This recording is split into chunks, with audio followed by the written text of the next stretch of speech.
51%. I personally would have called the episode Oracle, but that's just me.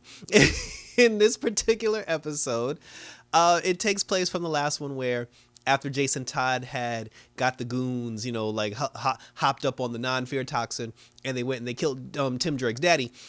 Barbara got the call late at night. She was like, that the whole massacre had happened.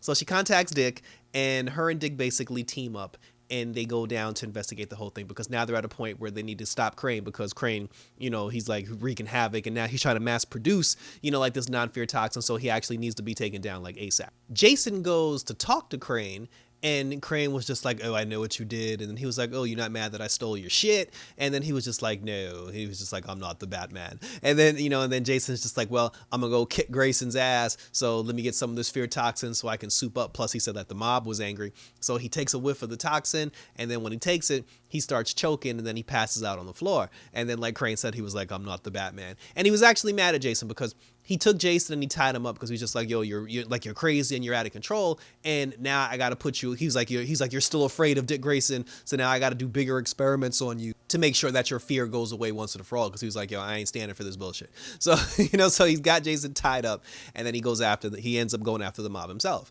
So he tells the mob, he's just like, oh, if you side with and they knew who he is. As soon as he walked in, they were like, holy shit, it's Jonathan Crane. And, he was just like, oh, he's like, if you side with me, he was like, all your desires and your dreams will come true. Because he's like, I have a grand plan for Gotham where we're going to infect everybody and cause chaos, and you people are going to be richer than your wildest imaginations, because everybody's going to purchase this non-fear toxin before we put it out there on the streets. So now Dick and Barbara, they said, they're going in and they're trying to figure out, how to stop Crane. Corey and her sister, the two of them go to, because remember in the last episode, her sister had got the tip about the mob boss. Those two go down to talk to the mob boss, which happened to be like the white-haired woman. So when they go talk to the mob boss, they were just like, oh, we need information about Crane. And she said, she was like, I'll give you the information, but you got to do a favor for me. She's like, I need you to go get my son and bring him here. So Corey, they go down, they talk to the son, they find the son. The son didn't want to go, but, Corey hit him with the, like, she's your mom, and, like, you got to do right by family. You don't get to pick your family speech. So then he felt bad, and then he ended up going with them. When they walked the son through the door, and then the mom saw him, and then, she was just like, okay, Corey was like, okay, here's your son, now give us the information that we need. And then as soon as the son walked in the door, and then he said, he looked at the mom and he said, the only reason why I came here was because I'm trying to help them save Gotham. And then the mom took out a gun and shot her own son in the head and blew his brains out. And I was like, holy shit. Like, this show is getting really good. And then she said that she killed him because he had turned Fed, and he was working, she said that he was actually working for the government, like the feds, and he was selling out her operation. So she killed him because he was a liability. And then Corey got upset because she was like, yo, I told him you were good. Like, she was like, I told him that I was going to protect him and that he'd be okay. And then she was like, well, don't make promises you can't keep. And then she was like, so do we have a deal? You brought my son in. Now I'm going to give you the information that I need about Crane. And then she was just like, all right, fine. Corey was like, all right, cool. She said, it's all good. We just got to shake on it. And then when the two of them like locked hands, Corey lit up her Starfire power, and she roasted that woman to a crisp and burnt her alive. And we haven't seen her do that since like episode 1 in season 1. So it was kind of dope to see her go through that again. And then her and Blackfire got into a conversation because she was like, don't tell me. She's like, don't you dare say I told you so. And then Blackfire was like, she's like, I'm not going to tell you I told you so. But she was like, instead, I'm going to tell you why I killed our parents. She said that after Corey had left, helped the Titans stop Trigon, she never came back to Tamaran. And because she never returned to rule as queen, the public basically turned on her because Blackfire is the quote unquote black sheep of the family. And she said that, all the people were just like, oh, if Coriander doesn't want to return, that's because of her sister. Blackfire is the reason why she doesn't want to come back. And they blamed the whole thing about Corey not coming back on Blackfire. And when the parents found out that the people that, everybody was upset, in order to keep the peace and keep everybody in line, they basically sided with the public, and they were going to lock up, Blackfire. They were going to do something to her, basically to calm down the people. So then Blackfire, she was just like, yo, screw that. She's like, you're not going to kill my ass. So she basically killed her parents before her parents had a chance to do it to her. And after she killed her parents, she tried to rule, but then the people wouldn't accept her. Like, the people fought back. And then Blackfire was like, you know what? if I can go to Earth and find Corey, if I can bring Corey back, her and I can rule together. And she said she wanted to do that despite the fact that she knew Corey wouldn't go for it, but she said that she had to try. Now, me personally, I don't buy the story. I feel like she killed her parents for other reasons. And even Corey was kind of like 50-50 on it. But, Corey was emotional in the moment. So she was just like, if that's the case, she's like, I'm going to trust you and I'm going to give you a chance to prove yourself, to prove that you were right. So then Dick and Barbara, in order for them to try to find Crane, Dick convinces Barbara to bust open the Oracle program. And the Oracle it's a computer. It was the code name. We know Oracle as the code name for Barbara Gordon, but here Oracle was the name of the computer, which I feel like was voiced by Alfred. Like I feel like Oracle was Alfred's voice, and Barbara used to run the computer, which was named Oracle. But they said that the Oracle computer got shut down, and they all got indicted for it because it's a serious invasion of privacy. The Oracle can basically spy on anything, anyone's like personal information, and because it was an invasion of personal privacy, they had to shut it down. But Barbara reopened it in order to stop Dick, in order to help Dick, take down Crane. So they bust open the Oracle program. Oracle ends up talking to Barbara Gordon. He's like, hey, what can I do for you, Your Highness, or whatever. And then, she's like, oh, we need to find Jonathan Crane. Oracle does his thing. He finds Jonathan Crane, and then Superboy and Dick, they go down to stop Crane.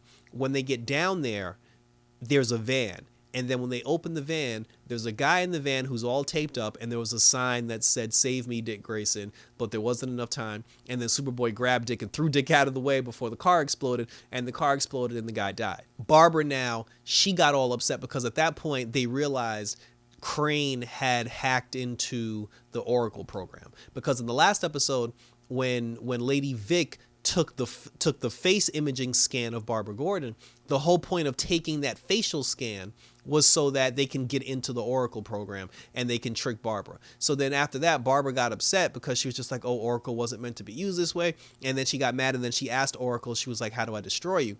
And then Oracle told her, and then Barbara ended up destroying the Oracle program. When Dick found out, he got upset because that was Crane's plan all along. Because Crane said even Batman knew that the Oracle was the only thing smart enough to stop him. He said that nobody else could stop me but the Oracle, and Batman knew that. So now because of what Crane just did, he used the Oracle program to kill that dude, to upset Barbara to the point where Barbara would destroy the computer on her own.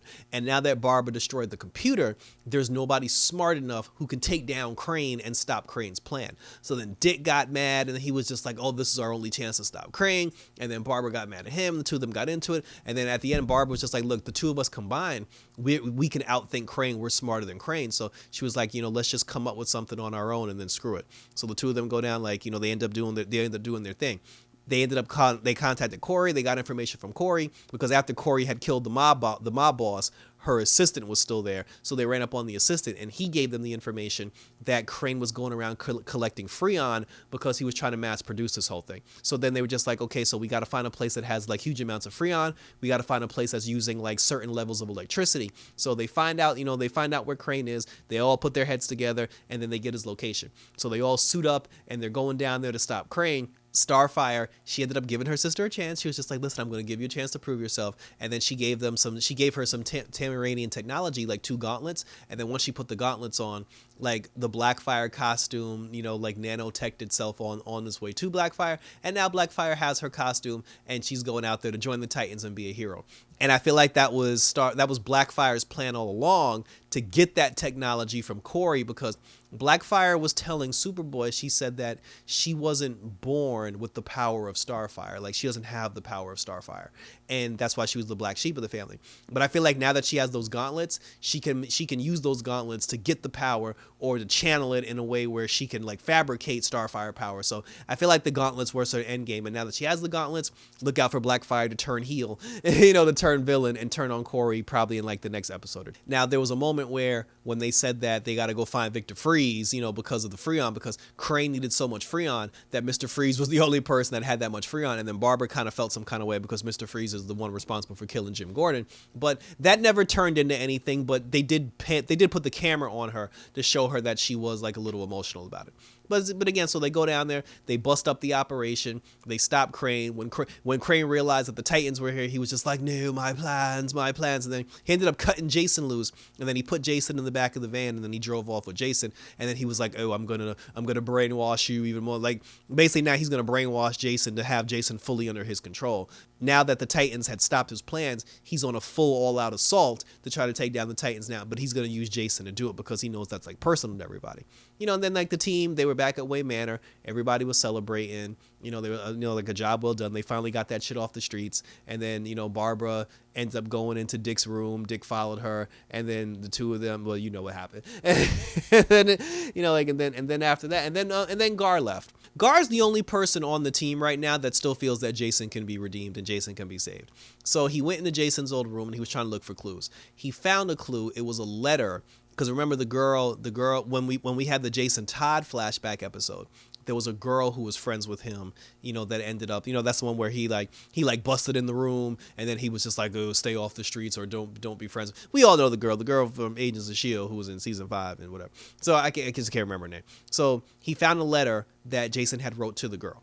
And he ended up, after the Titans were celebrating, he left, he went to the girl's house, and he was just like, hey, listen, I'm a Titan, I'm Gar Logan, and I'm trying to save Jason, and if you're a friend of Jason's, if you're someone that cares about Jason, help me try to save him. And then the girl opened the door and she let Gar in. So now we'll see what happens, because Gar's got a separate mission here, trying to redeem Jason Todd, while everybody else is like sitting here trying to take him out. And that's how the episode ended. And thank you for tuning in. There was no mention of the Tim Drakery, and I'm actually really looking forward to that because I want to see how Tim Drake becomes Robin. But they didn't even bring it up. Like, they didn't bring it up. They didn't mention it. They didn't even see his journey, which means we're probably going to get a Tim Drake episode at some point showing how he makes his transition over to being Robin. Crane is on the loose now, said he's crazy because he feels like he's the smartest person of all time, and because the Titans busted up his whole operation, he's now coming for blood, and I want to see what he does to Jason, try to soup Jason up to go after the Titans. So like I said, so this is good. This is getting really good. So I'm waiting for a Tim Drake episode. I'm waiting for a Tamaranian episode because we're all waiting for Blackfire to turn on Corey. So we'll see what happens as this progresses. So like I said, hit the notification bell, so you get notified when other videos of Titans comes up, my reviews for Titans as well as other DC shows and some Marvel as well, so we can keep the train going. Hit me up on Twitter, hit me up on Instagram, and hit me up on YouTube, and we will keep this whole thing alive. So thank you for tuning in, everybody. So until next week for episode 8, take your 51%, and we out this.